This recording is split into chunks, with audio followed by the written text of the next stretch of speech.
আসসালামু আলাইকুম। কি অবস্থা সবার? কেমন আছেন সবাই? আমি মোহাম্মদ মনির হোসেন স্বাগত জানাচ্ছি মনির হোসেন চৌধুরী চ্যানেলের নতুন আরেকটি ইসলামিক ভিডিওতে।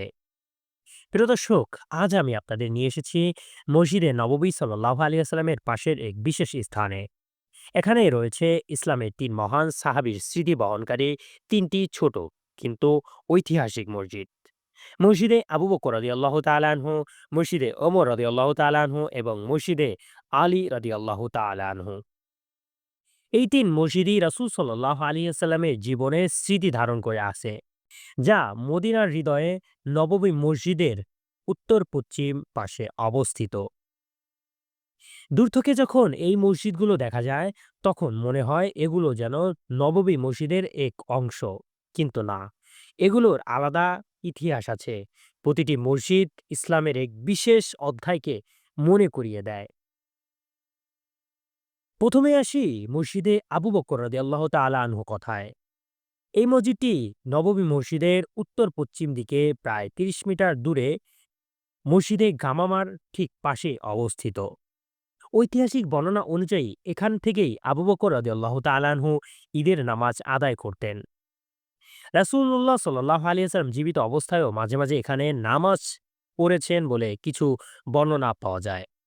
এই মসজিদটি ছোট হলেও এর গুরুত্ব অপরিসীম, কারণ এটি সেই স্থানের প্রতীক যেখানে খলিফাতুল মুসলিমিন আবু বকর রাদিয়াল্লাহু তাআলা আনহু মুসলিম উম্মাহকে নেতৃত্ব দিয়েছিলেন নামাজে। আজকে এখানে এসে দাঁড়ালে মনে হয় কিভাবে তিনি রাসূল সাল্লাল্লাহু আলাইহি ওয়াসাল্লামের ঘনিষ্ঠ সাথী হয়ে ইসলামের ভার বহন করেছিলেন। মদিনা শহরের প্রতিটি ইট পাথরের যার স্মৃতি এখনো জীবন্ত। এরপর আছে মসজিদে ওমর রাদিয়াল্লাহু তাআলা আনহুর নামে মসজিদ।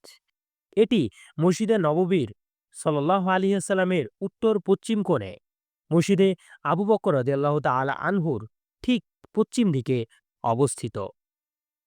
এই মসজিদটি খলিফা ওমর রাদিয়াল্লাহু তাআলা আনহু-এর সাহস, ন্যায় বিচার এবং নেতৃত্বের প্রতীক হিসেবে দাঁড়িয়ে আছে। ইতিহাসবিদ ইবনে সাবা ও শামহুদির মতে এখানে তিনি ঈদের নামাজ আদায় করতেন। বর্তমান স্থাপনা খুব ছোট, এক কক্ষ বিশিষ্ট, আধুনিকভাবে পুনর্নির্মিত। তবে প্রাচীন পাথরের গঠন আজও চোখে পড়ে, যা মনে করিয়ে দেয় মদিনার প্রাচীন যুগের নির্মাণ শৈলী। এই মসজিদে দাঁড়িয়ে যখন তাকানো হয় নববী মসজিদের দিকে, তখন মনে হয় যে সাহাবী রাসূল সাল্লাল্লাহু আলাইহি ওয়াসাল্লামের পাশে থেকে ইসলাম প্রতিষ্ঠার জন্য নিরলস পরিশ্রম করেছিলেন। আজ তার নামেই এই জায়গা আলোকিত। তৃতীয়টি হলো মসজিদে আলী রাদিয়াল্লাহু তাআলা আনহু। এটিও মসজিদে নববীর উত্তর পশ্চিম পাশে অবস্থিত এবং এটির অবস্থান মসজিদে আবু বকর রাদিয়াল্লাহু তাআলা আনহু থেকে পূর্ব দিকে। বলা হয়ে থাকে এখানে আলী রাদিয়াল্লাহু তাআলা আনহু নামাজ আদায় করতেন এবং মাঝে মাঝে এখানে সাহাবারা একত্র হয়ে আলোচনা করতেন। কিছু ঐতিহাসিক বর্ণনায় এটিকে মুসাল্লা আলী বলেও উল্লেখ করা হয়েছে। মসজিদটি খুবই ছোট, কিন্তু নববী সাল্লাল্লাহু আলাইহি ওয়াসাল্লামের যুগের স্মৃতি ধারণ করে আসছে। এখন এটি আধুনিকভাবে পুনর্নির্মিত হলেও ভেতরে গেলে আপনি শান্তির এক অনন্য অনুভূতি পাবেন, যেন সাহাবাদের যুগে ফিরে গেছেন। এই ৩টি মসজিদ একসাথে দাঁড়িয়ে আছে, ইসলামের ৩ মহান ব্যক্তিদের নাম স্মরণ করিয়ে দেয় প্রতিনিয়ত। আবু বকর রাদিয়াল্লাহু তাআলা আনহু সত্যের প্রতীক, ওমর রাদিয়াল্লাহু তাআলা আনহু ন্যায়ের প্রতীক, আলী রাদিয়াল্লাহু তাআলা আনহু জ্ঞানের প্রতীক। তিনজনই নববী সাল্লাল্লাহু আলাইহি ওয়াসাল্লাম এর ঘনিষ্ঠ সাহাবী, খলিফা এবং ইসলামের ইতিহাসে এক অপরিহার্য অধ্যায়। মদিনায় আগত দর্শনার্থীরা প্রায় সবাই এই স্থানগুলো দেখতে আসেন। নববী মসজিদের পেছনে এই জায়গাগুলো ইসলামী ইতিহাস প্রেমীদের হৃদয়ে এক গভীর ভালোবাসা জাগিয়ে তোলে। প্রিয় দর্শক, আজকের সফর এখানে শেষ করছি।